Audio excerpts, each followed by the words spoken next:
நமச்சிவாய சிவாய நம. அனைத்து தமிழ் உள்ளங்களுக்கும் கனிவான வணக்கங்கள். நிகழும் ஸ்ரீ மங்களகரமான சோபகிருது ஆண்டு மார்ச் மாதம் 14ஆம் தேதி வியாழக்கிழமை அன்று சதுர்த்தி திதியில் பரணி நட்சத்திரத்தில் வைத்ருதி நாம யோகத்தில் சித்தயோகம் கூடிய நன்னாளில் இந்த மகத்தான பங்குனி மாதம் பிறக்கிறது. பிறக்கும் இந்த பங்குனி மாதத்தின் கிரக நிலைகளை பார்க்கும்போது மேசத்தில் குரு பகவானுடன் இணைகிறார் சந்திர பகவான். கன்னி ராசியில் கேது பகவானும் மகர ராசியில் செவ்வாய் பகவானும் உள்ளனர். சூரிய பகவான் புதன் பகவான் ராகு பகவான் மீன ராசியில் சஞ்சாரம் செய்கின்றனர். கும்பராசியில் சனி பகவானுடன் சுக்கிரன் உள்ளார். இம்மாத கிரக பெயர்ச்சி என எடுத்துக்கொண்டால் செவ்வாய் பகவான் மகரத்தில் இருந்து கும்பராசிக்கு பெயர்ச்சி அடைகிறார். சுக்கிர பகவான் கும்பத்தில் இருந்து மீனராசிக்கு பெயர்ச்சி அடைகிறார். சந்திர பகவானை பொறுத்தவரை மேசத்தில் ஆரம்பித்து 2.25 நாட்கள் வீதம் 12 ராசிகளை கடந்து ரிஷபத்தில் அமர்ந்து பலன்களை தரப்போகிறார். இம்மாத சிறப்பாக குரு பகவான் நீச நிலையில் இருந்து வக்ர நிலைக்கு மாறுகிறார். இதன் காரணமாக உச்ச பலன்களை அள்ளித் தரப்போகிறார் குரு பகவான். இந்த கிரக அமைப்பினால் உங்கள் வாழ்வில் ஏற்படக்கூடிய சுப மற்றும் அசுப பலன்கள் என்ன என்பதனையும், அசுப பலன் ஏற்படுமாயின் ராசிக்காரர்கள் செய்ய வேண்டிய பரிகாரம் என்ன, வழிபட வேண்டிய தெய்வம், வழிபடும் முறை என்ன என்பதனை பற்றி விரிவாக காண்போம்.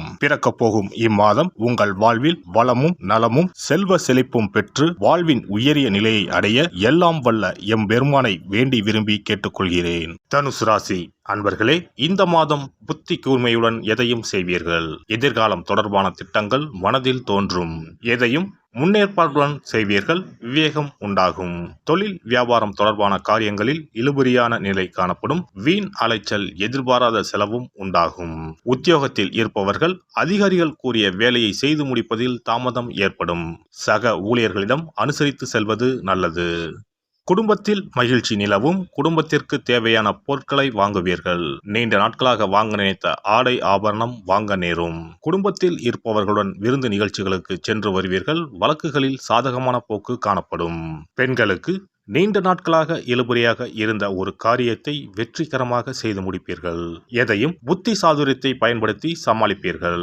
மாணவர்களுக்கு பாடங்கள் படிப்பதில் ஆர்வம் உண்டாகும். ஆசிரியர்களின் ஆதரவுடன் படித்து தேர்வில் வெற்றி பெறுவீர்கள்.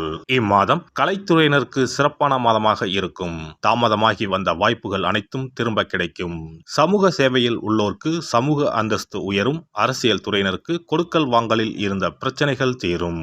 நீண்ட நாட்களாக இருந்த கஷ்டங்கள் நீங்கும். எதையும் செய்து முடிக்கும் சாமர்த்தியம் உண்டாகும். அரசாங்கம் மூலம் லாபம் ஏற்படும். வெளியூர் அல்லது வெளிநாட்டு பயணம் சாதகமாக இருக்கும். நட்சத்திர பலன்கள். மூலம் நட்சத்திரம். இந்த மாதம் தொழில் வியாபார போட்டிகள் குறையும். பணவரத்து இருக்கும். புதிய நபர்களின் அறிமுகம் உண்டாகும். குடும்பத்தில் இருந்த குழப்பங்கள் நீங்கும். உறவினர்கள் வருகை இருக்கும். குடும்ப செலவு அதிகரிக்கும். வெளியூர் பயணங்களின் போது கவனம் தேவை. போராடம் நட்சத்திரம். இந்த மாதம் அடுத்தவர்களுக்காக பொறுப்புகளை ஏற்கும் போது ஒரு முறைக்கு பலமுறை யோசித்து முடிவெடுப்பது நல்லது.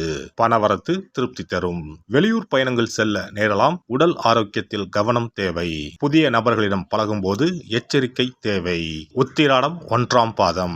இந்த மாதம் வீண் அலைச்சலை குறைத்துக் கொண்டு வேலைகளில் கவனம் செலுத்துவது நல்லது. பெரியோர்களின் உதவியும் கிடைக்கும். மனதில் தைரியம், தன்னம்பிக்கை உண்டாகும். துணிச்சலுடன் எந்த காரியத்திலும் ஈடுபட்டு சாதகமாக செய்து முடிப்பீர்கள். நவ கிரகத்தில் உள்ள குருவை நெய் தீபம் ஏற்றி வணங்கி வருவது மன அமைதியை தருவதுடன் எல்லா நன்மைகளையும் தரும். அதிர்ஷ்ட கிழமைகள் திங்கள், செவ்வாய், வியாழன். அதிர்ஷ்ட தினங்கள் பங்குனி 13 மற்றும் 14. சிறப்பு பரிகாரம். வாரந்தோறும் செவ்வாய்க்கிழமை அன்று வீட்டில் உள்ள முருகப்பெருமான் படத்தினை துடைத்து சந்தனம் குங்குமம் பொட்டு வைத்து சிகப்பு அரளிப்பூ கொண்டு அலங்காரம் செய்யுங்கள். ஒரு கண்ணாடி டம்ளரில் தண்ணீர் ஊற்றி ஒரு எலுமிச்சை பழம், சிறு வெட்டிவேர் போட்டு முருகன் படத்திற்கு முன் வைத்து விடுங்கள். ஒரு மா இலை எடுத்து காம்பு பகுதி முருகப்பெருமானை பார்த்தவாறு வையுங்கள். அகல் விளக்கில் நெய் தீபம் ஏற்றி மா இலையின் மீது வைக்க வேண்டும். தீபச்சுடர் முருகப்பெருமானை பார்க்கும் வண்ணம் இருக்க வேண்டும். கண்களை மூடி முருகப்பெருமானை மனமாற வேண்டி உங்கள் வேண்டுதல்களை வையுங்கள். பூஜை முடிந்த பிறகு அடுத்த நாள் டம்ளரில் உள்ள எலுமிச்சை பழத்தை உங்கள் வீட்டை சுற்றி திருஷ்டி கழித்து போட்டு விடுங்கள். 6 வாரங்கள் வரை இந்த வெட்டிவேரை மாற்ற தேவையில்லை. இவ்வாறு செய்து வழிபட்டு வர குடும்பத்தில் உள்ள எப்படிப்பட்ட கஷ்டமாக இருந்தாலும் அந்த கஷ்டத்திற்கு தீர்வு கிடைக்கும். நம்பிக்கை இல்லாமல் எந்த ஒரு வழிபாடும் செய்யக்கூடாது. நம்பிக்கையோடு செய்யும் பட்சத்தில் கைமேல் பலன் கிடைக்கும். இனி பங்குனி மாத சிறப்புகளும் வழிபாட்டின் பலன்களும் என்ன என்பதனை பற்றி காண்போம். பங்குனி மாதம் என்பது வழிபாட்டுக்கு உரிய மாதம். பங்குனி மாதம் வணங்குவதற்கும் பூஜைக்கும் உரிய மாதமாகும்.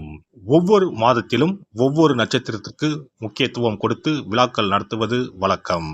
ஆனால் பங்குனி உத்திர நட்சத்திரத்திற்கு மற்ற நட்சத்திரங்களை விட அதிக மகத்துவம் உண்டு. தெய்வ திருமணங்கள் அதிகம் நடைபெற்ற மாதம் பங்குனி மாதம். மாதங்களில் 12வது மாதம் பங்குனி, நட்சத்திரங்களில் 12வது நட்சத்திரம் உத்திரம். 12வது மாதமான பங்குனியும் 12வது நட்சத்திரமான உத்திரமும் இணையும் புனித நாள் பங்குனி உத்திரம் என்று கொண்டாடப்படுகிறது. எனவே பங்குனி மாத உத்திரத்தின் சிறப்புகள் அதிகம். பங்குனி உத்திர நாளில் அனைத்து ஆலயங்களிலும் சிறப்பு வழிபாடுகள் நடைபெறும். கிராம கோவில்களில் அக்னி சட்டி ஏந்துதல், பூஜைகள் விமர்சையாக நடைபெறும். எண்ணற்ற ஆலயங்களில் சுவாமி அம்பாள் திருக்கல்யாணம் நடைபெறும்.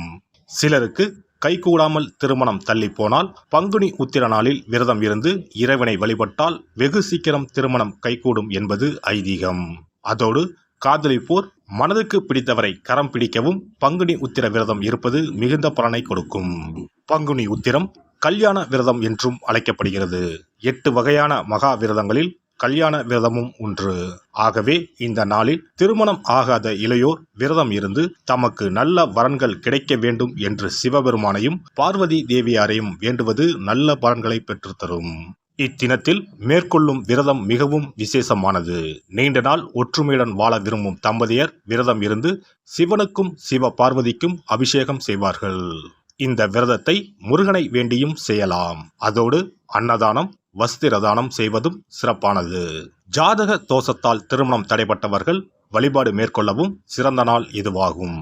செவ்வாய் தோஷம் காரணமாக திருமண தடைகளை சந்திப்பவர்களுக்கு பங்குனி உத்திரத்தன்று முருகனை மனமுருகி வணங்கினால் திருமண தடைகள் நீங்கி திருமணம் சுபமாக முடியும். குழந்தை பேரில்லாமல் தவிப்பவர்கள் பங்குனி மாத விரதம் இருந்து அம்மன் கோவில்களுக்கு சென்று வழிபட அந்த அம்மனின் அனுக்கிரகத்தால் நிச்சயம் புத்திர பாக்கியம் கிடைக்கும்.